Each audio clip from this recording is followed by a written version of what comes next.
2025년 2월 그날을 기억하시나요? 대한민국을 충격에 빠뜨렸던 사건의 범인, 신상공개자, 이름 명재환. 이 사건의 1심 재판 결과가 얼마 전에 나왔습니다. 1심의 판단은 무기징역. 헌데 눈에 띄는 게 하나 보이시지 않나요? 무기징역에 처한다라는 글자 밑에요, 피부착 명령 청구자에 대하여 30년간 위치 추적 전자장치 부착을 명한다라고 써 있습니다. 아니, 무기징역인데 왜 전자장치를 착용하지? 이유가 있습니다. 재판부도 적어놨습니다. 서류상, 법률상 20년이 지나면 가석방 될 수도 있으니까 그걸 대비해서 전자장치 부착 명령을 청구한다 라는 내용입니다. 끝나지 않았습니다. 무기징역이 선고가 난 직후 바로 명재환은 항소합니다. 양형 부당. 나는 심신장애가 있는데 왜 무기징역입니까? 라고 주장하는 겁니다. 정말 심신장애로 범행 당시에 기억이 없거나 문제가 있었던 게 맞을까요? 도무지 이해가 가지 않는, 외부에도 제대로 공개되지 않았던 범행 수법, 그리고 충격적인 범행 동기들. 그동안의 제보 및 자료들을 여러분들께 말씀드리고 여러분의 고견을 듣고 싶습니다. 명재환, 사형이나 무기징역이 맞는 걸까요? 아니면 걔가 주장하는 대로 정말 감형해주는 것이 맞을까요? 저는 그동안 여러 자료들과 제보를 받으며 귀를 의심했던 내용이 있었습니다. 명재환이 끔찍한 범행을 저지르고 응급실에 와서 수술을 앞두고 있는데 깔깔깔 소리를 내며 크게 웃었다라는 내용. 그리고 이런 말도 했다고 합니다. 피해자를 살해하기 이전에 3명의 기회가 더 있었다. 근데 마지막에는 꼭 성공할 거다. 이날 살인의 타겟이 된 피해자는 4명입니다. 그중 가장 마지막 피해자가 우리가 알고 있는 피해자지요. 오늘 여러분과 그 내용들, 명재환이 무슨 생각으로 이런 끔찍한 범행을 저질렀는지 함께 살펴보도록 하겠습니다. 김원 사건 파일, 악인, 명재환 편입니다.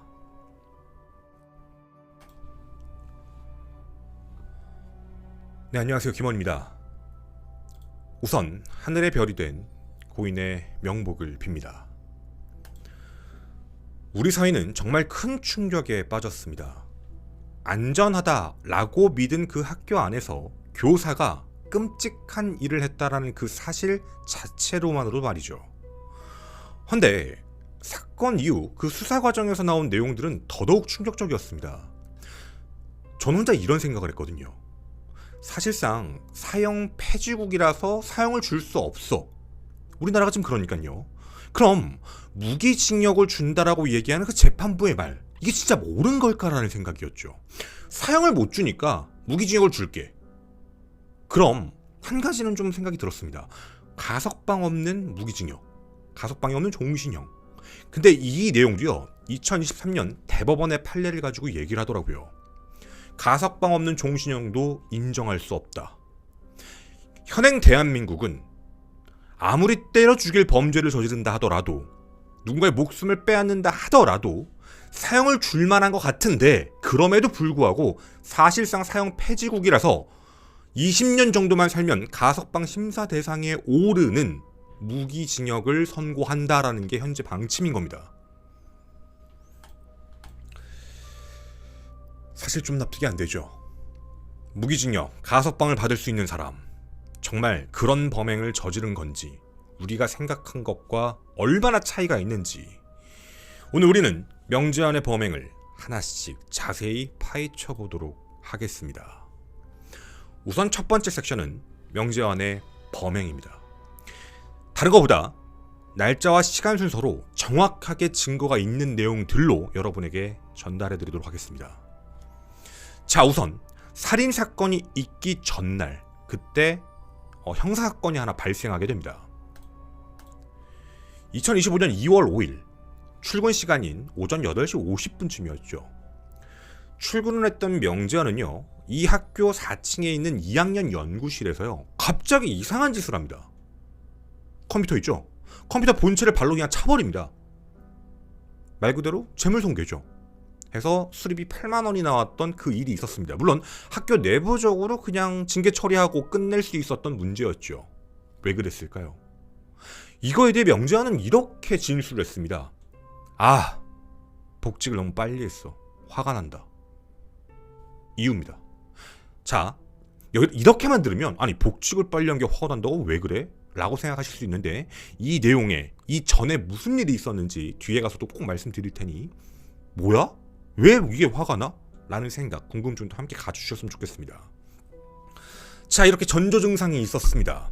하지만 막을 수는 없었습니다. 다음 날인 2025년 2월 6일입니다. 수업이 끝나고 오후 5시 15분경이었는데요.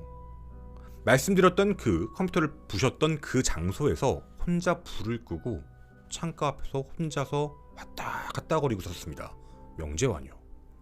퇴근 준비를 하던 동료 교사가 왜 여기 혼자 계시지? 왜 불도 끄고? 들어가서 같이 퇴근해요 이제 라고 그냥 친근하게 얘기를 건넨 것 뿐이죠. 혼자 있는 것보다 같이 나가는 게 나니까. 그렇게 얘기를 했더니 갑자기 명재환이 동료 교사의 목 부분을 일명 헤드락이라고 하죠. 겁니다.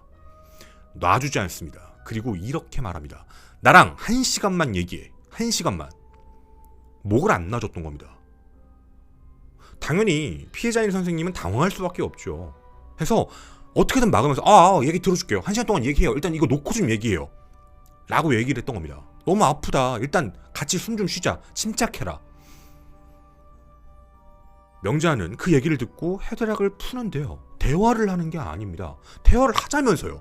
대화를 한 게 아니라 풀어주고 선생님의 손을, 양손을 꽉 잡습니다. 그냥 어디 도망 못 가게 하는 거죠. 꽉 잡고 이런 말을 했다고 합니다. 왜 나만 불행해야 돼? 폭행입니다. 일방적으로요. 자, 분명 문제가 있었던 상태였습니다. 자, 근데 세간에 제대로 알려지지 않은 내용이 하나 있습니다. 자, 2월 6일 오후 5시 15분 불 끄고 혼자 있었다고 했죠. 혼자 서성이고 있었다라고 말씀을 드렸잖아요. 이때 근데 하나가 더 있었습니다.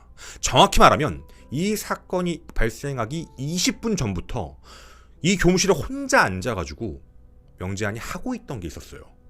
이게 잘 알려지지 않았더라고요. 핸드폰으로 검색을 하기 시작합니다. 제가 말로 하기 조금 그래서 이렇게 했는데 무슨 살인, 뭐 어떤 칼살인, 그리고 뭐 끔찍한 뭐 어디를 찌른다, 그리고 각종 범죄 사건들을 다 검색을 해서 범행을 어떻게 했는지, 어떤 식으로 해야 얘 표현으로는 성공률이 높은지를 하나씩 보고 있었습니다. 이상하죠? 그걸 검색하고 있는 상황에서요, 동료 교사가 들어왔습니다. 그랬더니 뭐 했다고요? 목을 조릅니다. 1시간 얘기하재요.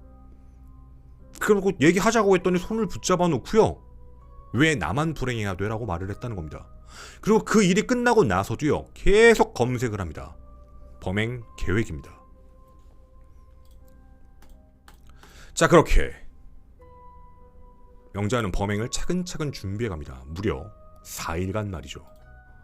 자, 막을 수 있었습니다. 물론 학교 내에서는 징계를 줬습니다. 폭행 사건이잖아요. 손괴도 있었고 폭행까지 했기 때문에 당연히 이제 징계를 줄 수밖에 없는 상황이었습니다. 그리고 징계를 먹고 사건 발생 당일입니다. 2025년 2월 10일 오전 8시 35분에 출근합니다. 막을 수 있었습니다. 조금 더 적극적이었다면. 출근하고 11시 50분쯤에 명재환이 자신의 남편에게 전화를 걸었습니다. 그때 무슨 말을 했냐면, 나만 망한 것 같아서 너무 속상해. 너무 짜증나. 화가 나. 이 이야기를 들은 남편은요, 집으로 와라. 돌아와. 라고 설득을 했습니다. 이제 쉬라고. 그냥 조퇴하고 나와라. 라고 얘기를 했는데, 이걸 거부한 명재환은요, 곧장 오후 1시 37분 근처에 있는 마트를 향합니다. 거기서 범행 도구를 구입하죠. 그리고 돌아와서도요, 계속 검색을 합니다. 범행 수법을요. 완벽하게 저지르는 법, 이런 내용들이요. 오후 1시 53분경 학교에 도착한 명재환은요, 흉기를 둘 데가 없었습니다. 범행 장소를 물색하기 시작하죠. 그리고 한 군데를 알아냅니다. 방음 처리가 잘 되어 있는 공간이자 내부의 소음이 바깥으로 나가지 않는 공간이자 그리고 평상시에 잠겨있어 사람들이 잘 왔다 갔다 하지 않는 공간, 바로 시청각실입니다. 오후 3시경 학교 2층에 있는 그 열쇠 보관함에서 그 열쇠를 가지고 온 다음에 시청각실의 문을 엽니다. 그 내부에 있는 창고에 들어가게 되는데요. 거기 장구가 하나 있었다고 합니다. 그 장구에 범행 도구를 숨겨놓습니다. 거기가 범행 장소였죠. 이후 또다시 한번 전화를 합니다. 누구에게요? 남편입니다. 이거 범행 2시간 전입니다. 오후 3시 14분 남편에게 명재환은 전화를 걸어서 이렇게 말을 합니다. 자, 이 말 잘 들어주십시오.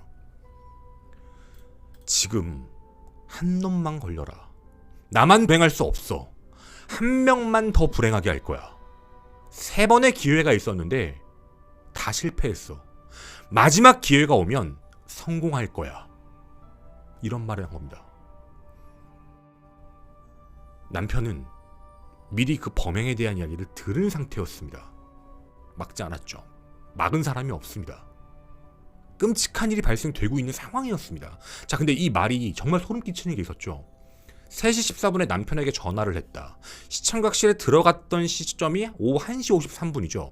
1시 53분부터 3시 14분 사이까지 시청각실에 있으면서 범행 대상을 3번 놓친 겁니다. 얘가 얘기한 겁니다. 또 다른 피해자가 발생할 수 있는 상황이었죠. 자, 거기서 끝나지 않습니다. 명재환은 남편에게 이런 말도 합니다. 나 감옥 가면 어떻게 돼? 우리 집은 어떻게 돼? 그러니까 재산이죠. 우리 집은 어떻게 돼? 내 돈으로 피해자 보상해야 되나? 이런 말까지 해놓고요. 시청각실에서 범행 대상 물색합니다. 그리고 자기가 재합하기 쉬운 저학년, 1, 2학년 학생들의 마지막 귀가자를 골라야겠다라고 마음을 먹죠. 그런데 남학생은 안 된다. 저항이 셀 거다. 그래서 여학생으로요. 자기가 얼굴을 모르는 학생들은 워낙에 많으니까 비면식 관계의 학생을 노리겠다라고 마음을 먹습니다. 그렇게 오후 4시 40분에서 47분 사이였습니다. 피해자를 마주하게 됩니다. 명재환은 책을 줄게 라고 얘기하며 범행 도구가 있는 창고로 유인했지요. 옆에 있는 바둑책 같은 걸 가방에 넣어주면서 선생님이랑 같이 있어줘 라고 얘기를 합니다. 근데 아이의 입장에서는 미술학원 가야 되고 부모님도 만나야 되는데 아니 안 된다, 가야 된다라고 얘기를 했던 거죠. 그때 명재환이 이런 말을 했습니다. 이거 다 증거 기록이 있더라고요. 너 아빠한테 못 갈 것 같다. 그리고 공격합니다. 제가 공격의 수위를 봤는데요. 말로 말씀을 드릴 수 없을 만큼입니다. 너무 끔찍할 정도로 공격을 했습니다. 그러니까 이게 어떻게 표현을 할 수가 없습니다. 수십 차례 너무 끔찍할 정도의 공격을 했어요. 그리고 그 이후 여러분이 알고 계신 대로 할머니께서 찾아왔고 명재환은 극단적인 선택, 그 시도를 하게 되죠. 하지만 생명에는 지장이 없었습니다. 자, 그렇게 응급실에 갔던 명재환이 깔깔깔거리면서 웃었다는 것, 물론 증거는 없지만, 근데 이게 재판 도중에도 얘기가 나왔다라는 겁니다. 진짜 소름 끼치죠. 여기서 끝나지 않았습니다. 이 내용도 아직 나오진 않은 걸로 알고 있는데, 명재환이 수감되어 있는 상태에서 명재환의 남편이 접견을 했던 내용도 공개가 됐습니다. 뭐였냐면 명재환이 이런 말을 합니다. 민사재판 있잖아. 아, 우리 집 어떡하지? 아, 그 문제 생길 것 같은데? 빨리 이혼하자. 이혼 신청하라고요. 네, 지금 현재 명재환과 남편은 이혼 진행 중인 상태입니다. 이 사건이 재판이 시작이 되면서 이혼도 동시에 진행된 걸로 확인이 됐습니다. 자, 여기까지 사건에 대한 전반적인 내용들, 범행에 대한 기록들과 그 이후의 내용들을 전달해 드렸습니다. 질문을 좀 드려보겠습니다. 명재환 정신질환자 맞나요? 아마 범행을 저지르는 걸 보면 정신질환자 같은데? 라는 생각을 하실 것 같습니다. 근데 또 한편으로 이런 생각도 들죠. 그런 것 치고는 너무 정리를 하는데? 재산은 어떻게? 뭐는 어떻게? 이거는 어떻게? 우리 이혼하자, 빨리. 이혼하자. 이혼을 해가지고 재산 빨리 가져가. 나한테 있으면 안 되니까. 지금 뭐 이런 상태인 거잖아요. 무언가 생각하는 걸 보면 뭐 정신질환 환자는 아닌 것 같고, 막무가내로 갑자기 공격을 해서 피해자를 만들었다라고 보기에는 좀 배치되는 상황들이 보였습니다. 궁금했습니다. 제일 중요한 것, 사건 초기 진술이었죠. 명재환이 과연 뭐라고 얘기를 했을까? 최초. 세간에 알려진 것과 다르게 최초 진술에서는 이렇게 말을 했습니다. 누구든 죽일 생각은 없었어요. 그냥 누굴 데리고 와서 극단적인 걸 하는 모습을 보여주려고만 했을 뿐인데, 피해자가 소리를 지르자 납치 같은 범죄 행위로 처벌받을 것이 두려워서 우발적으로 공격했습니다. 라는 게 명재환의 초기 진술입니다. 초기 주장이죠. 근데 여러분, 이 말이 되게 이상한 말이죠. 극단적인 선택을 하는 걸 보여주려고만 했을 뿐이다. 그래놓고 나왔다가 소리를 지르길래 납치 범죄에 대한 문제가 생길까봐 우발적으로 공격을 가한 거다. 뭐 이렇게 지금 표현하고 있잖아요. 말이 앞뒤가 안 맞죠. 어디가 안 맞냐면, 이 말대로 납치 처벌에 대한 부분이 두려웠다? 왜 두려워하죠? 자기는 뭐 할 생각이었어요? 극단적인 선택이요. 그런 상태에서 그런 행동을 하려고 했다면 처벌받는 거는 걱정할 필요가 없죠. 왜? 갈 거니까. 그렇게 할 필요가 없는데 이런 말도 안 되는 주장을 처음에 했던 겁니다. 자신의 범행 과정을 굉장히 상세히, 자세히 초기에 진술을 다 했습니다. 근데 그러면서도 이상한 거짓말로 범행 동기를 바꾸려고 하죠. 왜냐면 우발적 살인과 계획적 살인은 뭐가 다르죠? 형량 자체가 다릅니다. 아니, 교사인 명재환이 이런 사실을 어떻게 알고 있지? 알 수 있죠. 과거 사건들을 검색해봤다고 했잖아요. 다른 사건들의 사례들을 쭉 봐왔다고요. 공부를 해왔다고요. 어떻게 가게 되는지, 어떨 때 형량이, 어떨 때 정신질환자가 양형에서 어떻게 감형이 되는지 검색한 사건들 중에 보다 보면은 그 정신질환이 인정이 돼서 감형된 사건들이 있더라고요. 그 부분들까지 전부 확인한 겁니다. 이상한 소리를 하죠. 학습을 다 한 상태인 겁니다. 정말 완벽한 정신질환자가 맞는 걸까? 라는 생각인 거죠. 자, 뭔가 숨기고 있고 감추고 싶은 모습, 그런데도 누구보다 살기를 원했던 모습처럼 보여지기도 합니다. 자, 그럼 명재환이 주장하고 있는 그 심리 상태, 정신질환에 대한 거를 말씀을 좀 드려보도록 하겠습니다. 제가 일단 확인해 본 바에 따르면 명재환은 정신질환을 가지고 있는 게 맞습니다. 그건 맞습니다. 자, 근데 제가 이것도 언론에서 여기가 나올 때 참 조심하게 나가야 될 것 같다라고 생각했던 이유 중에 하나가 있는데, 명재환의 정신질환의 문제가 이런 끔찍한 범행의 원인이 됐다라고, 마치 이런 질병을 가지면 이런 범행을 저지른다라는 인과관계처럼 같더라고요. 아닙니다. 그렇게 보기가 어렵습니다. 자, 일단 내용을 좀 살펴보도록 하겠습니다. 저희가 확인해봤는데 1976년생입니다. 범행 당시 나이는 48세고요. 1999년에 교육대를 졸업해서 이제 정교사가 되고, 그해 10월에 대전에 있는 한 초등학교에 발령을 받고 26년간 대전에서 교사로 재직을 하게 됩니다.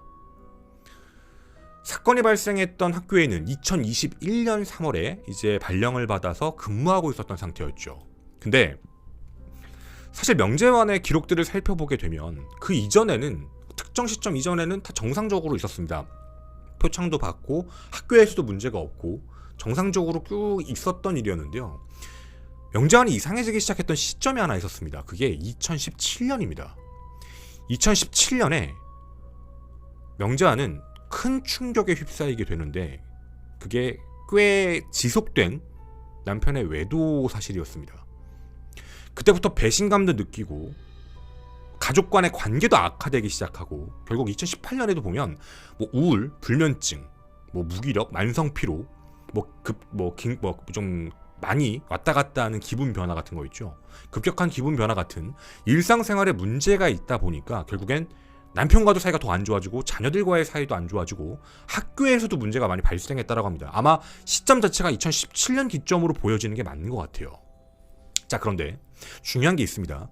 이 부분이 범행과 연결이 된다라고 보여지시나요? 아닙니다. 이거 지금 가정 문제거든요. 가정 문제랑 지금 이 사건의 피해자에 대한 부분이랑 연관시킬 수가 없습니다. 안 맞잖아요. 이런 사태가 발생됐다라는 건 여기에 문제인 거지, 이런 피해 아이가 나타났다는 문제는 완전 별개의 문제인 겁니다.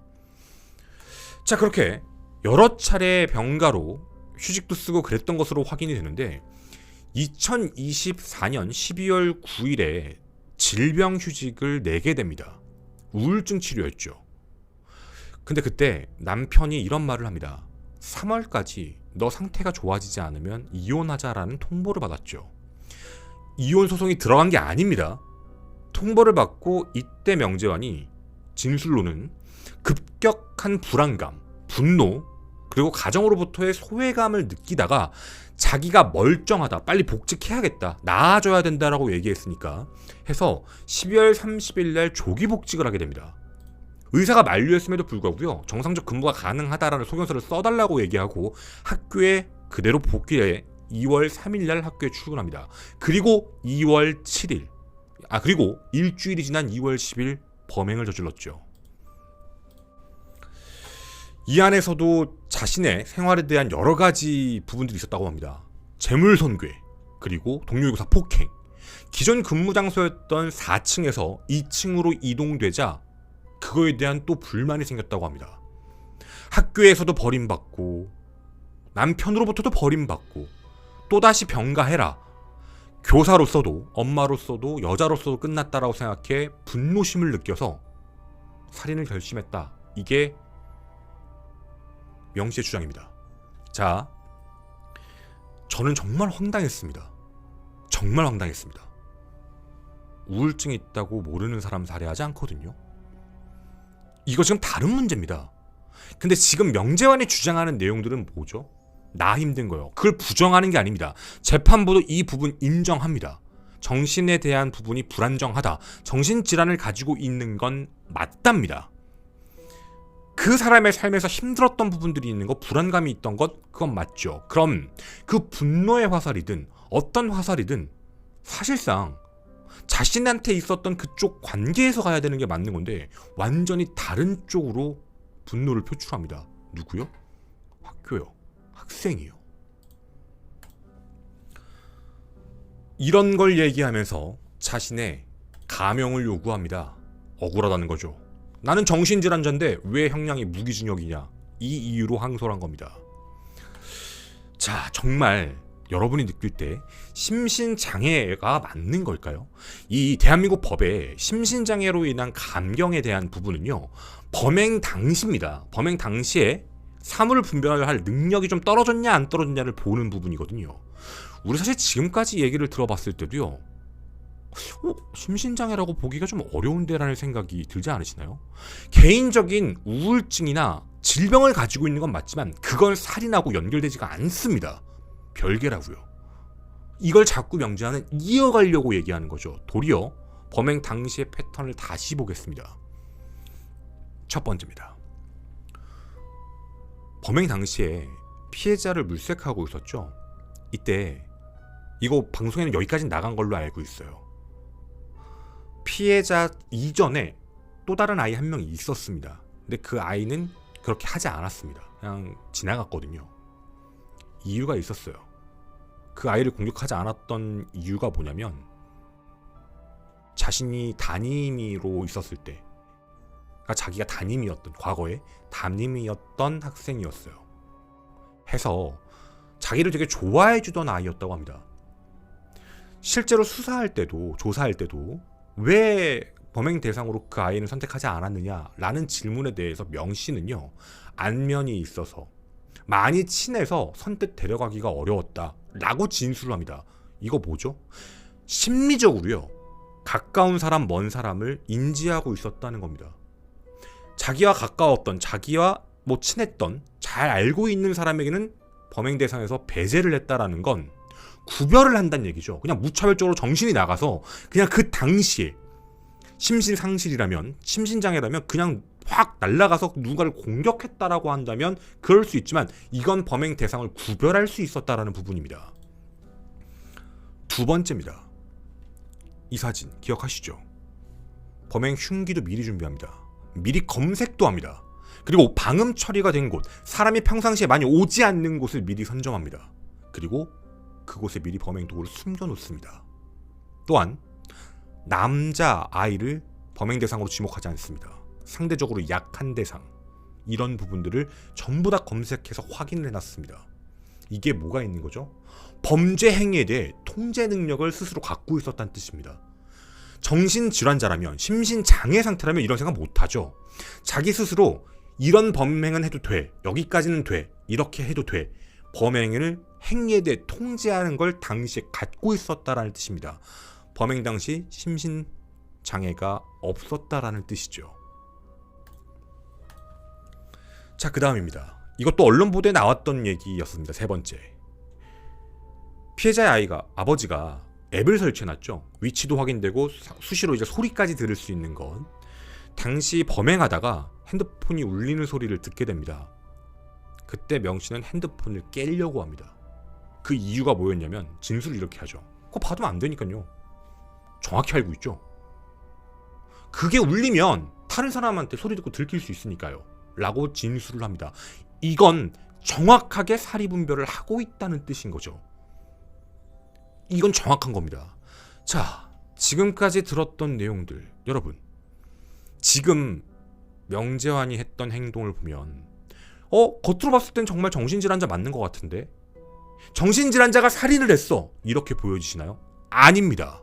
정신질환과 범죄는 지금 별개의 문제입니다. 그걸 자꾸 언론에선 연결다리로 가져가려고 합니다. 여기를 떼야 되거든요. 그가 가지고 있는 정신질환을 부정하는 게 아닙니다.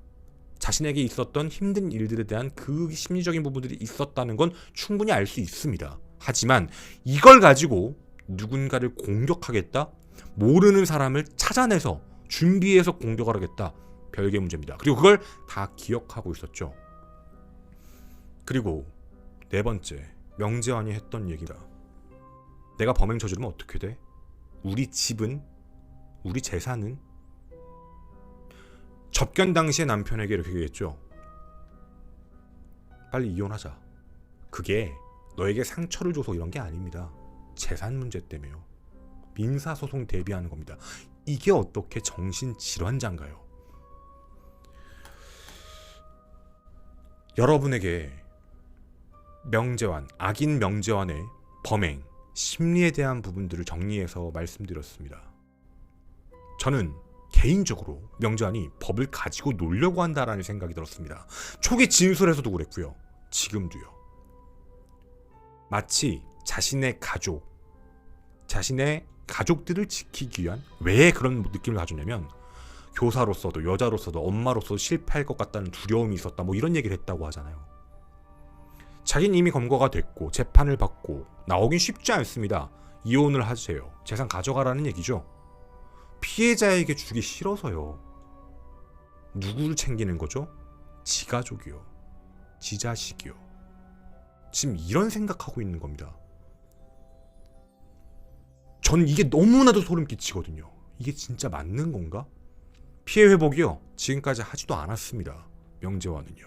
그걸 다 돌리려고만 했으니요. 여러분들께 실제 내용에 대한 부분들을 정확하게 전달해드리고 싶었습니다. 저는 감히 얘기하지만 명재환은 심신장애로 인해 끔찍한 범죄를 저질렀다 라는 건 잘못됐다고 생각합니다. 여러분들께서 함께 들어주셨으니 댓글로 많은 고견 부탁드립니다. 정말 심신장애가 맞을까요? 명재환은 사형, 무기징역, 현재는 무기징역형이죠. 이제 항소심이 남아있습니다. 항소심 재판부가 감형을 해주는 게 맞다고 생각이 드시나요? 그 주장하고 있는 심신장애를 이유로 말이죠. 여러분의 고견 기다리도록 하겠습니다. 저는 김원 사건 파일의 김원이었습니다. 감사합니다.